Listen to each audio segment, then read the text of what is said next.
Aqiiqaa fi waa'ee isaatiin wantoota wal qabatan viidiyoo kana keessa ilaalla. Aqiiqaan maali? Akkamitti baafama? Hagamtu baafama? Maaltu baafama? Eenyurraa baafama? Yoom baafama ka jedhu viidiyoo kana keessatti ilaalla. Hamma xumuraatti sirriitti nu hordofaa.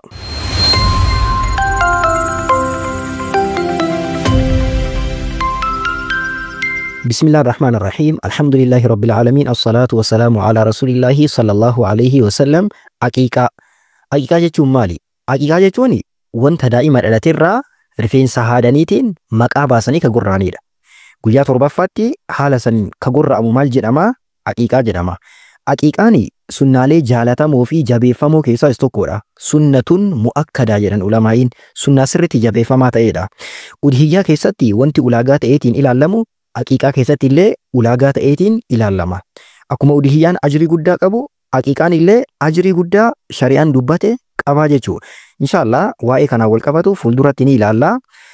Hadiisa Nabii sallallahu alaihi wasallam hadiisa Imaam Bukhaariin mu'allaq godhaniitiin odeessan keessatti maal jedhanii? Ma'al ghulaami aqiiqatuhu fa'ahriiqu anhu daman wa amiitu anhu al-adhaa. Daa'ima wajjin jedhan ka dhalatu ijoollee dhalatu wajjin ilma dhalatu wajjin aqiiqatu jiraa jedhani. Aqiiqaa irraa baafamuu qabu waan irraa gurra'amuu qabutu jira. Fa'ahriiqu anhu daman dhiiga isarraa jigsaa jedhani.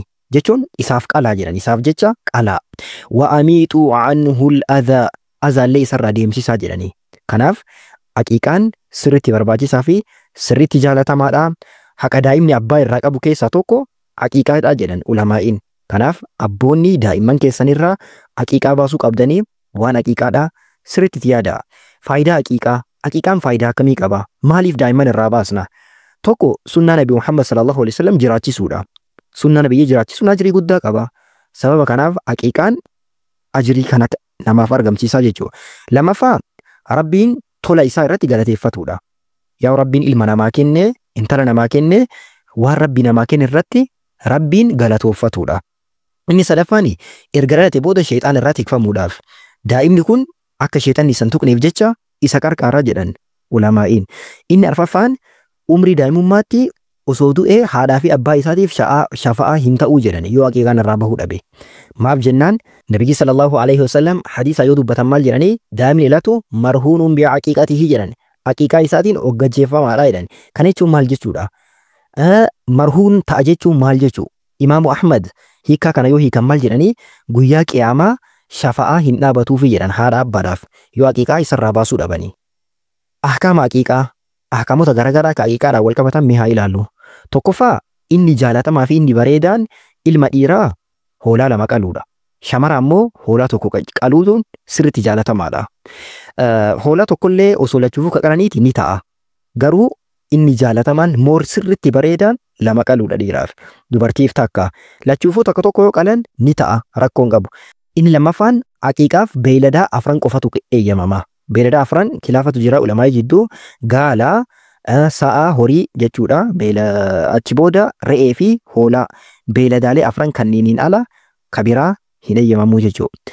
Inni sadaffaan aqiiqaa gorra'anii sadaqatutu jaalatamaadha. Aqiiqaa guyyaa daa'imni dhalateerraa guyyaa torbaffaatti gochuun jaalatamaadha. Guyyaan torbaffaa yoomi? Guyyaan torbaffaan guyyaa dhalte san wajjin lakkaa'ama. Kana jechuun daa'imni osoo qadaamee dhalate sabtii jechuudha. Qadaamee yookaan sabtii osoo dhalate yoom aqiiqaan baafamaa? Jum'aa yookaan jimaataa jechuudha. Sababa kanaaf guyyaa torbaffaatti aqiiqaan irraa godhama. Aqiiqaa guyyaa torbaffaa yookaan 14ffaa yookaan 21ffaa gochuun jaalatamaadha. Jechuun torbaan ka deemuun jechuudha. Kanaan alatti illee osoo ka godhuuti namni tokko fakkeenya torbaasitti illee yookaan torba booda illee 8ffaa 9ffaa osoo kanatti illee ka godhuuti ni danda'a jedhani. Garuu jaalatamatu akkasii malee. Inni itti aanu namni aqiiqaan irraa hin baafamin ofirraa baasuu ni danda'a jedhani. Erga guddate illee namni tokko yoo aqiiqaan irraa as dura baafamee hin jirre ofirraa baasuu ni danda'a jedhani.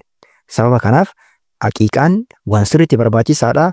Waan namni tokko dalaguu qabuudha, gochuu waan qabuudha. Rabbiin nuuf halaafisu nama aqiiqaa baasu, nama sunnaa Nabii sallallahu alaihi wasallam jiraachisu, Rabbiin nuuf haa taasisu. Aqiiqatti jabaadhaa, hin laaffisinaa, ilmaan keessan irraa baasaa. Waan isiniif hin galin gaafadhaa. Barnoota dabalataa haala bareedaa amma barattan kanaan baratuudhaaf pilaatfoormii armaan gadii kanneen yuutuubii, tiiktookii, telegiraamii, feesbuukii akkaataa armaan argitan kanaan nu hordofuu dandeettu. Yeroo gaarii isiniif haa ta'u nagaan naaf tura. Assalaamu alaikum warahmatullaahi wabarakaatuh.